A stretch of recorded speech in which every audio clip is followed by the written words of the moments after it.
all votes.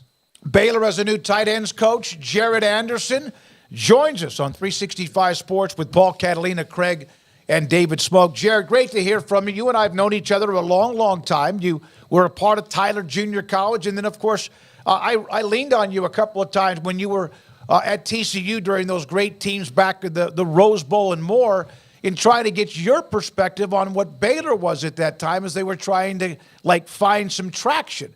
Did you ever think there would be a time you would actually be coaching at Baylor?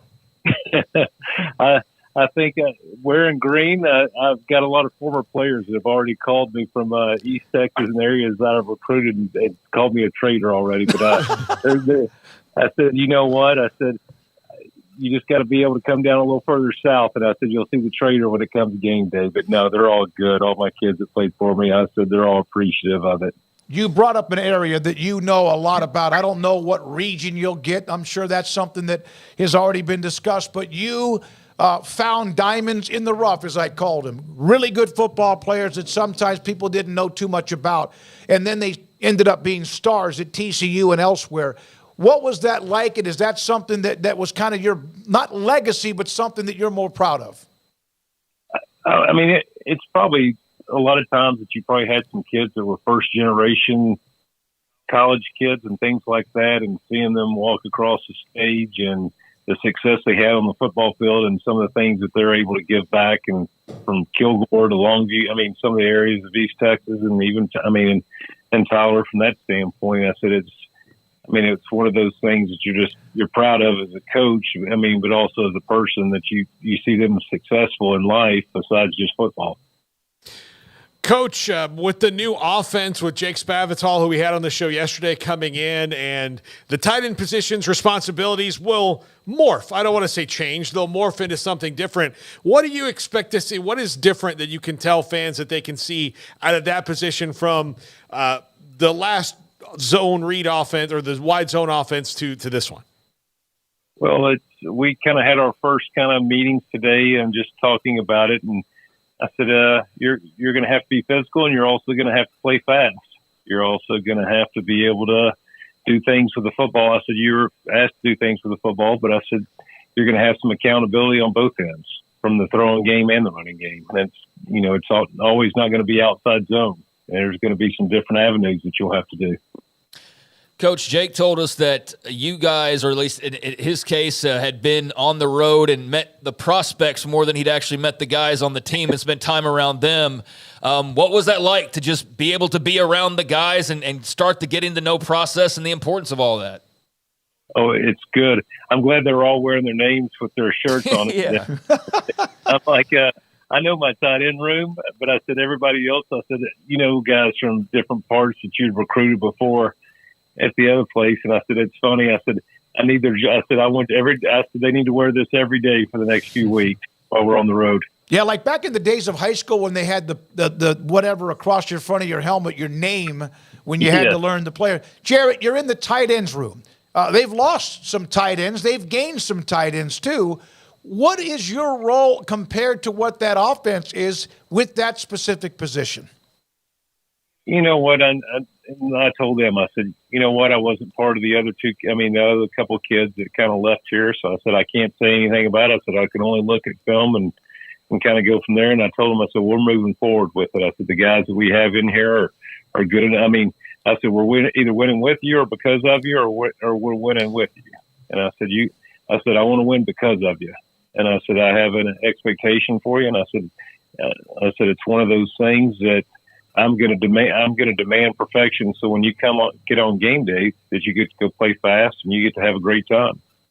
What are your impressions of your early going with Dave Aranda? And he's just such a unique dude, especially when it comes to the coaching world. I don't know if there's a fair comparison to him out there as far as the way he approaches things.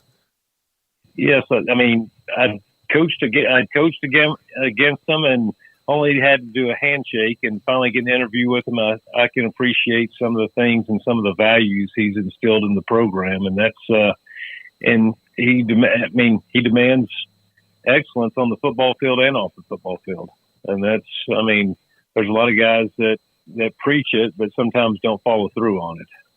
How new is this staff and the getting to know process for you with the staff members? Or is there some previous connections that you can kind of go on into already, guys that you knew from years prior, or is this kind of all brand new to you in some ways as well? Well, I've known Spav for a while, and then I've known Cap. It was funny because he came down, I think, during the Rose Bowl years. They were at Southern Miss. He was with Fedora, kind of going to North Carolina, and kind of did some ball clinic during that time, and Baker, and having got to know the receiver, and then knowing a running back and getting to know those guys. But the other two guys I don't know previously. Jarrett, with your time at UTSA, Jeff Traylor, we've known him, and you know what he's done, and now with your time at TCU and how long you were on the Gary Patterson staff too. You've been around, but you were there longer at TCU.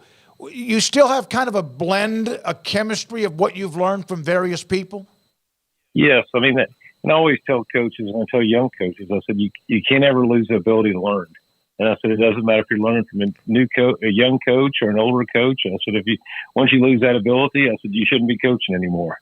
And I said, it was good to see different things that Jeff incorporated that I took from and learned from. And there's some good traits, and there's always things that you can learn from different coaches on the staff, whether they're young or old. And you build friendships as you're in that room together. So that's it, because you have to go through the fight day in and day out when you're going to play that game, whether they're good battles or bad battles from that day.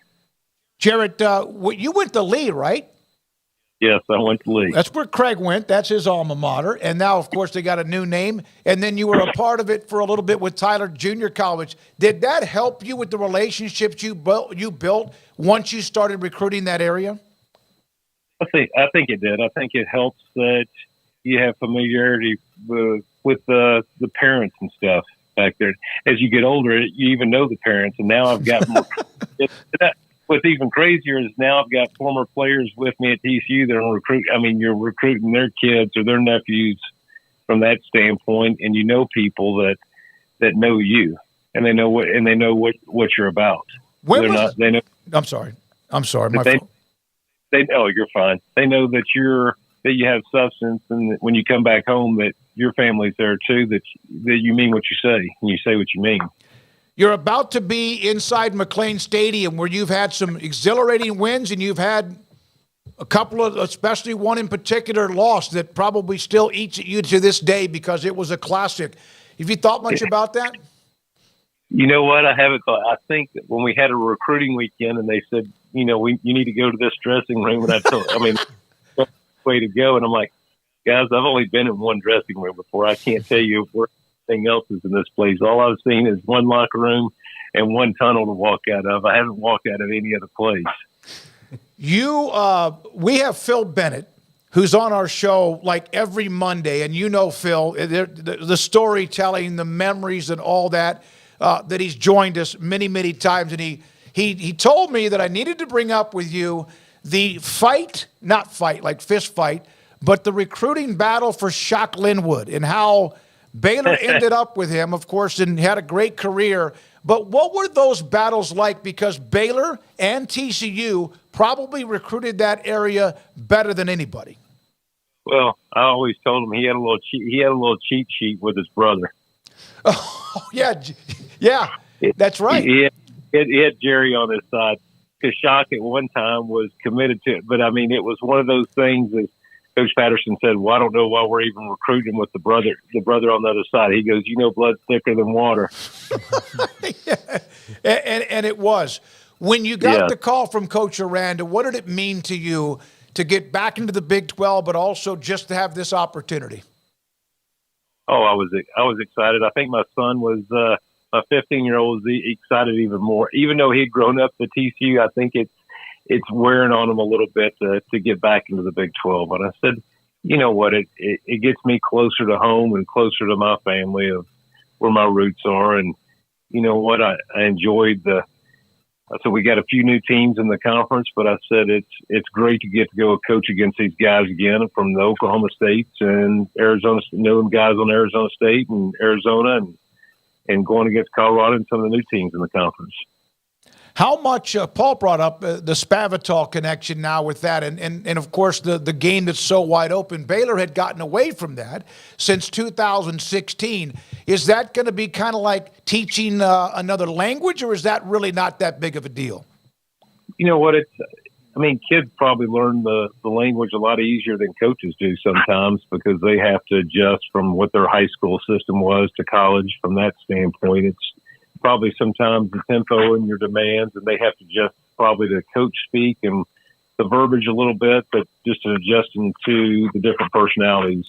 And we got to adjust to different personalities with the kids too. Do you like the transfer portal as something that helps fill something up, or it can create a vacuum in a position, whatever position you might coach? You know what? It's gotten to the point that you live with it and you deal with it. You kind of work at both ends of the spectrum.